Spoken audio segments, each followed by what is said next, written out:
Olá, em clima de carnaval, o programa Opinião Pernambuco de hoje faz uma homenagem a Lourenço da Fonseca Barbosa, o eterno Capiba. Capiba nasceu em 1904 e faleceu em 1997, aos 93 anos de idade. Estamos, portanto, a 25 anos de sua partida. Para falar sobre o legado de Capiba, as suas histórias para a música brasileira, nós recebemos no Opinião Pernambuco, de forma remota, Luiz Maranhão Filho, que é radialista, doutor em comunicação, professor aposentado da UFPE e conviveu com Capiba. E também o Climério de Oliveira, que é músico e pesquisador. O programa Opinião Pernambuco vai ao ar de segunda a sexta, às 7h40 da noite, na TVU Canal 11.1, e às 8h30 da manhã, de segunda a sexta, nas rádios Universitária FM 99.9 e Paulo Freire AM 820 kHz. Sejam bem-vindos e vamos lá, né? Vamos falar sobre Capiba. Então, professor Luiz Maranhão, começar com você. O Capiba, ele ficou famoso no Brasil inteiro, né? Sempre levantou a bandeira da simplicidade. Eu tive, inclusive, a oportunidade também de cruzar com Capiba alguns momentos, né? Realizei documentário com ele, inclusive, e sei que ele era um homem extremamente simples. Mas aí, fala você, professor Luiz Maranhão, como foi essa sua convivência com Capiba? Olha, eu me bato sempre para a gente identificar a imagem de Capiba, separando Capiba do evento Carnaval. O Carnaval foi uma evidência na vida de Capiba, mas antes de Capiba entrar no Carnaval, eu me lembro do meu primeiro encontro com ele, foi que ele chegou para tomar posse num cargo que ele tinha obtido no Banco do Brasil. Então, ele foi funcionário bancário. Então, logo depois que ele estava no banco, ele cismou de estudar medicina. Então, na Universidade Federal de Pernambuco, ele encontrou o maestro, o Pádua Valfrido, que também estudava medicina, e estava reunindo músicos que estavam no mesmo curso para montar uma orquestra. Foi daí que nasceu a orquestra chamada Jazz Band Acadêmica. Então, o Capiba era um dos componentes da jazz, porque ele tocava piano. Mas o maestro era Pádua Valfrido, músico, mas primeiramente estudante de medicina. E outros músicos que entraram nesse grupo.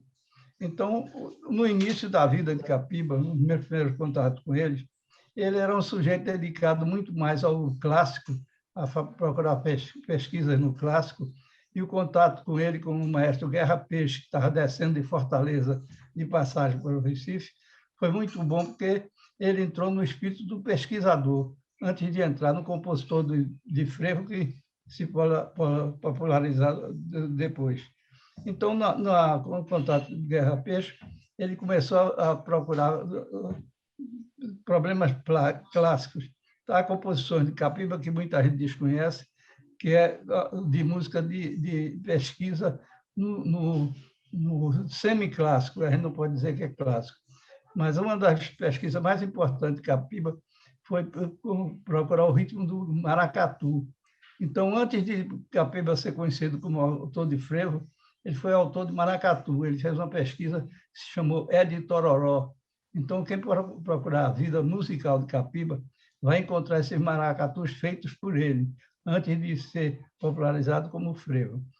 O frevo entrou muito...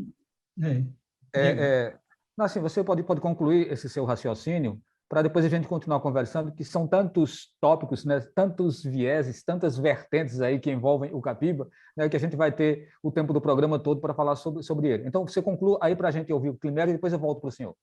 Olha, eu aconselharia a Climério, que é pesquisador de música, ele procurar essas raízes do Capiba, do clássico, antes de entrar em frevo. Bom, podem prosseguir.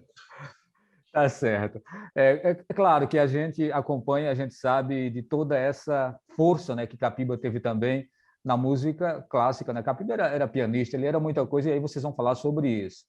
Inclusive, professor, o senhor ficou me devendo aí um pouco mais de fala sobre a simplicidade do Capiba, né? Era esse foco aí que eu queria que o senhor trouxesse também. Mas daqui a pouco o senhor retoma e o senhor dá sequência a esse raciocínio. Então, Climério, a gente fala aqui de um Capiba, né, que acaba se tornando essa grande referência do Carnaval de Pernambuco.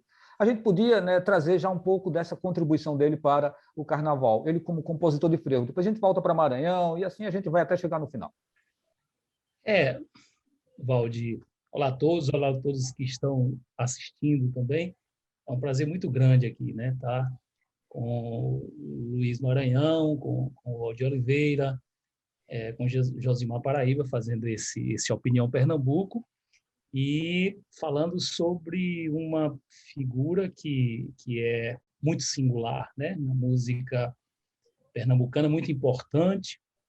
Felizmente, essa importância de Capiba é muito reconhecida, porém não é muito conhecida a obra dele, é muito vasta a obra dele, muito mais vasta do que o que se normalmente conhece, né?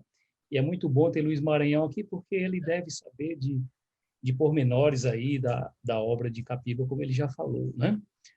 Ah, falar de Capiba em um programa só é muita pretensão da nossa parte, mas, assim, ele é muito longevo, ele foi muito longevo na música, porque ele começou muito cedo, ainda criança. Capiba era tocador de trompa na orquestra, na banda em que o pai regia, né?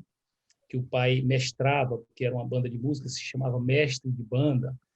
Então, ele começou assim, tipo, com 9 anos de idade, é dito que ele já tocava trompa, e com 16 anos de idade ele começou a tocar piano no cinema, em Campina Grande. Ele nasceu em Surubim, mas migrou muito cedo para Paraíba, ainda na infância, né? E lá o pai dele, ele é de uma família de músicos, o pai era músico e os irmãos, quase todos eram músicos, e o pai mestrava a charanga Afonso Campos, que era também chamado de Bacurau, de banda Bacurau, muito famosa em Campina Grande. E Bacurau, que a gente sabe, né, por causa do filme, que é também aquele grupo de pessoas apelidadas com esse nome por fazer oposição à situação governamental de onde se vive. Aqui no Nordeste se usava muito esse nome Bacurau para tal. E a banda Bacurau, no caso dele, como o Bacurau era um pássaro notívago, a banda Bacurau recebeu esse nome porque ela saía, né, a banda que o pai regia saía no final da tarde. Então, a infância de Capiba foi muito ligada à banda de música. Então, ele se tornou um músico antes mesmo de entender, né, o que era ser músico, ele já era músico, né? E isso foi muito bom para ele, porque isso deu a ele uma capacidade de forjar, de construir uma carreira com música, que nem mesmo o posto que ele assumiu no Banco do Brasil muito depois veio a atrapalhar. Pelo contrário, deve ter ajudado a organizar, porque ele já era muito orgânico na música, né? Então, é isso que eu tenho a falar do início dessa fase dele, desse surgimento dele. Ele conta muito bem isso no seu trabalho, que se chama O Livro das Ocorrências. Esse livro é genial, porque ele conta isso com muita desenvoltura e com muita, como é que eu diria assim, de uma forma muito orgânica também, né? Usa uma linguagem muito coloquial, e é muito bom esse livro, porque traz elementos assim que não são conhecidos da mídia, não são conhecidos dos outros livros que fizeram sobre ele. E ele conta coisas muito íntimas, muito muito interessantes, assim, dessa vivência da infância dele até o momento em que o livro foi feito, né? E outros livros também sobre Capiba, mas isso a gente vai falando na sequência. Ok, vamos voltar para o professor Luiz Maranhão. Eu vi, professor, que o senhor está querendo enfatizar mesmo essa participação, nesse envolvimento de Capiba numa outra linha musical, que não apenas o frevo. E aí, eu queria que o senhor falasse um pouquinho sobre essa atuação.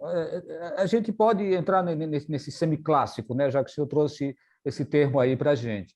Mas gostaria que o senhor falasse um pouquinho também sobre músicas como Maria Bethânia, né, que foi inspirada numa peça de Mário Sete, e aí, de repente, essa música ela se torna um grande sucesso na voz de Nelson Gonçalves, e várias outras pessoas interpretaram essa música.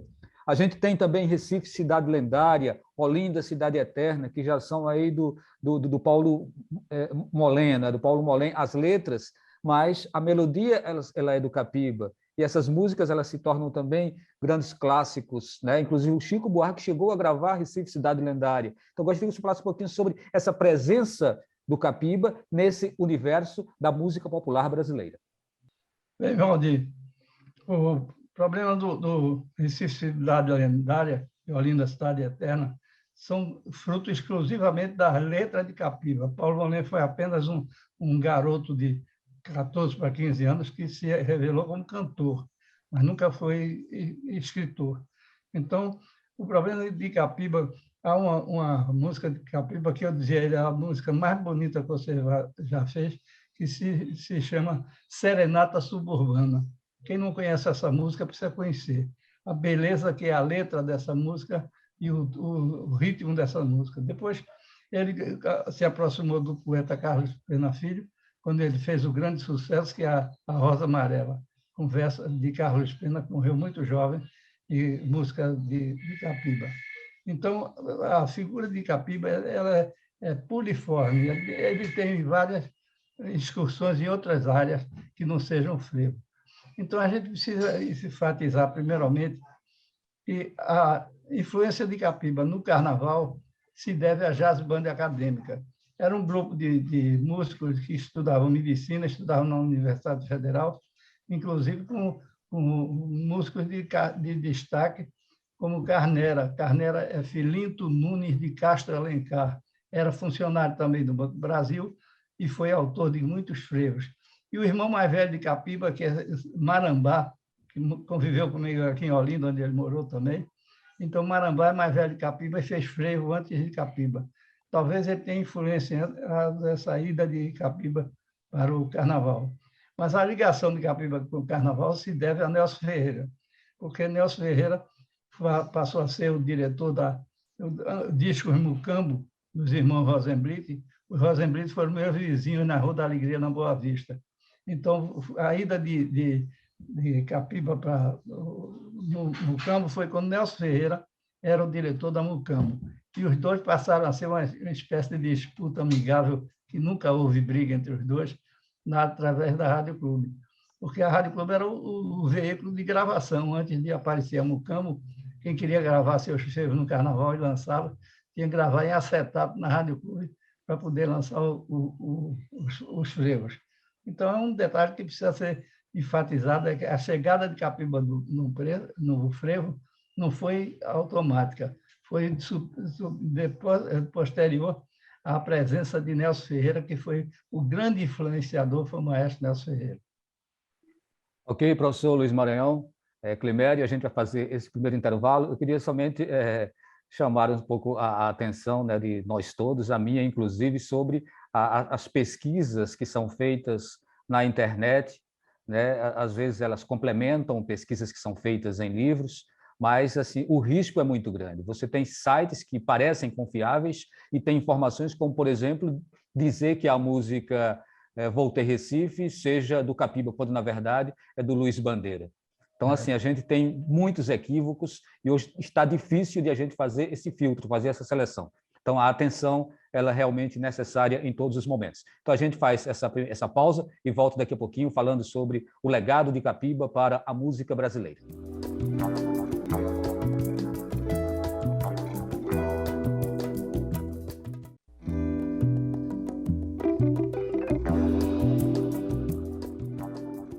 Estamos de volta com o programa Opinião Pernambuco, falando sobre o legado de Capiba para a música brasileira.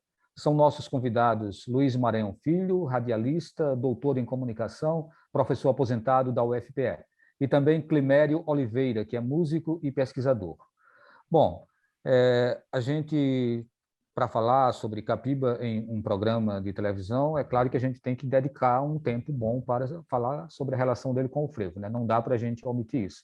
Então, Climério, é a sua vez de ir fundo aí para falar sobre esse mundo de músicas tão conhecidas que entram todos os anos nas playlists de carnaval e às vezes trespassam, inclusive, o período momesco. Então, que papel, que importância é essa de Capiba para o carnaval para o frevo pernambucano?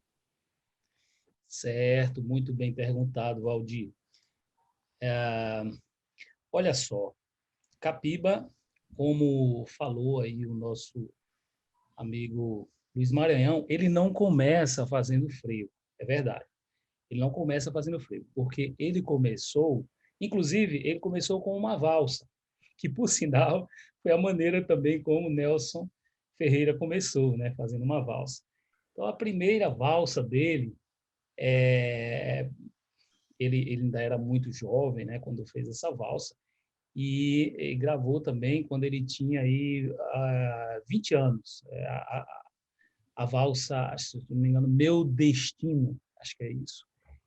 E depois ele foi fazendo outras músicas. Mas também ele não tardou muito em entrar no frevo, não. Ele, assim que ele veio morar no Recife, né? Ele veio morar no Recife com 26 anos, né? 1900 por volta de 1930, e ele emplacou um frevo no concurso de música carnavalesca, né? Chamado É de Amargar, que é um clássico, não é? Eu vou cair no frevo, que muita gente já gravou, e esse frevo não só foi muito divulgado na época, porque era uma música, como ele ganhou o concurso, ele passou a ficar conhecido no ambiente do frevo, né? Isso ele tinha o quê, meu Deus? Isso foi em 1934. Então ele tinha 30 anos, né?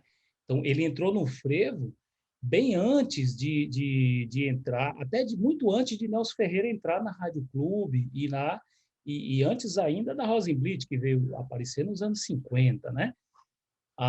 Então, ele, é claro, já tinha composto várias músicas, sambas e tudo, valsas, mas ele é longevo no frevo também, porque ele começou, veja, o primeiro frevo que Nelson Ferreira gravou, claro, ele já tinha feito outros frevos, mas primeiro a música que Nelson Ferreira gravou como sendo ali associado à marcha pernambucana foi Borboleta Não é Ave, e é de 1929 a gravação, não é isso? Acho que é isso. Então, um ano depois, ou aliás, alguns anos depois, 1934, o Capiba vai emplacar um frevo no principal difusor de frevos naquele momento, que era o concurso de música carnavalesca.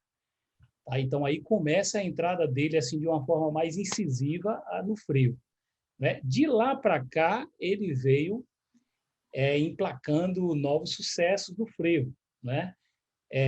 A gente conhece assim facilmente alguns desses sucessos, como por exemplo o Trombone de Prata, né? Ouvi dizer que o mundo vai se acabar. Quem não conhece Juventude Dourada? Eu quero ver esse ano a Juventude Dourada, linda.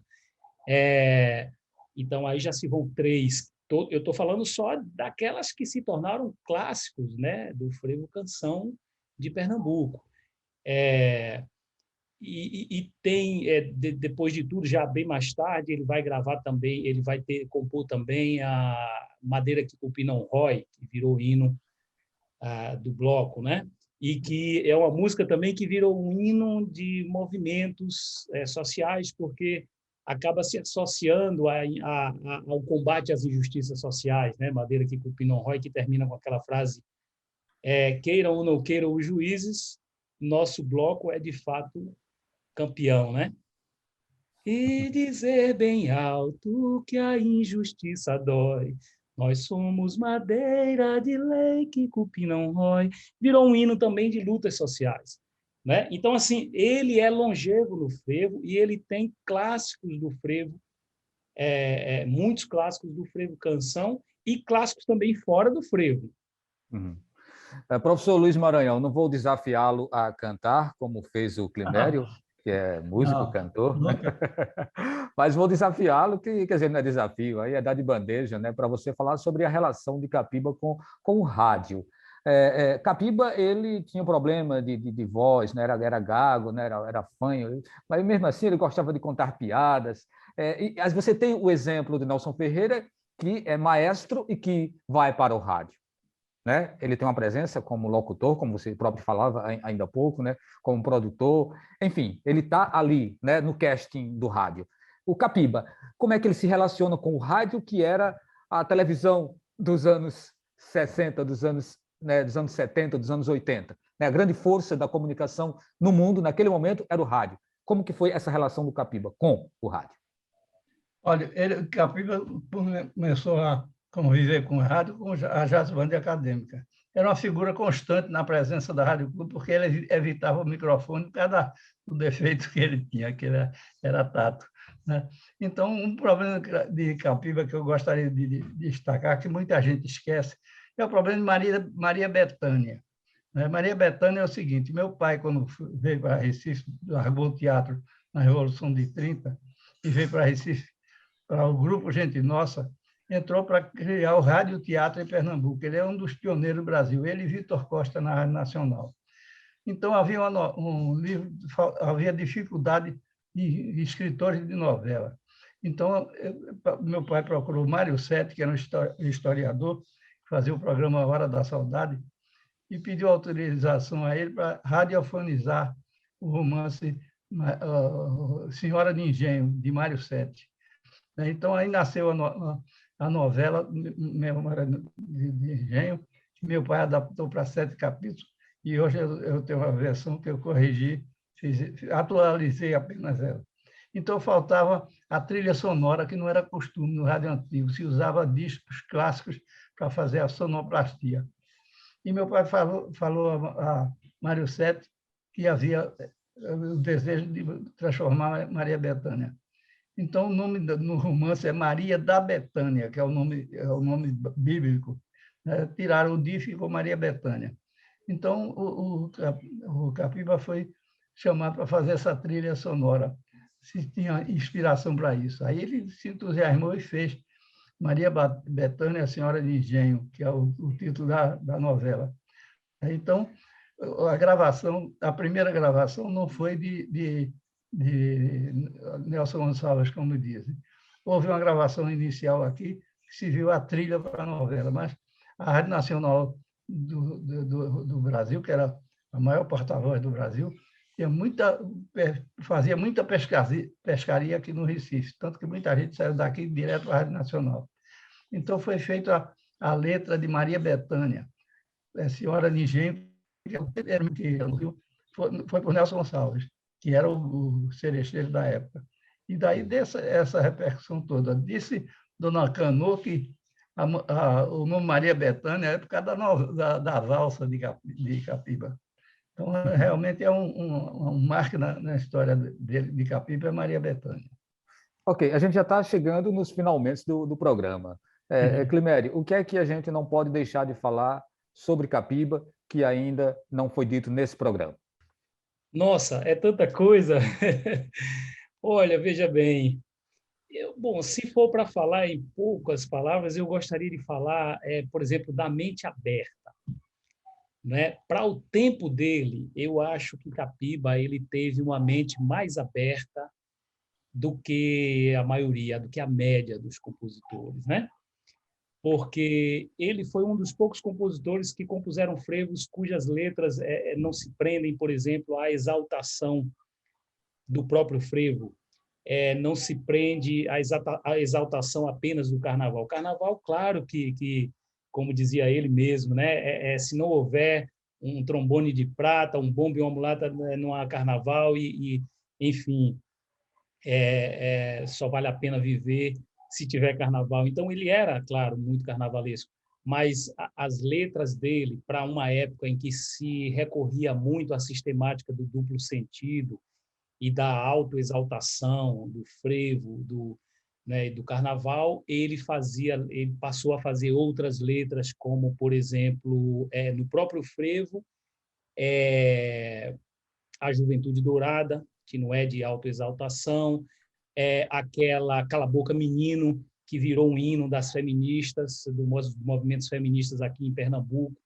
e com muita justiça, porque a música é maravilhosa, né?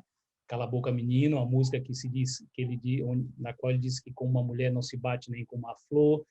Então, essa mente aberta dele também se manifesta naquela coisa da luta a favor do samba. Olha, ele era muito mais compositor de frevos, mas ele também compôs samba, foi premiado em concurso de samba, concurso internacional da canção foi com o samba.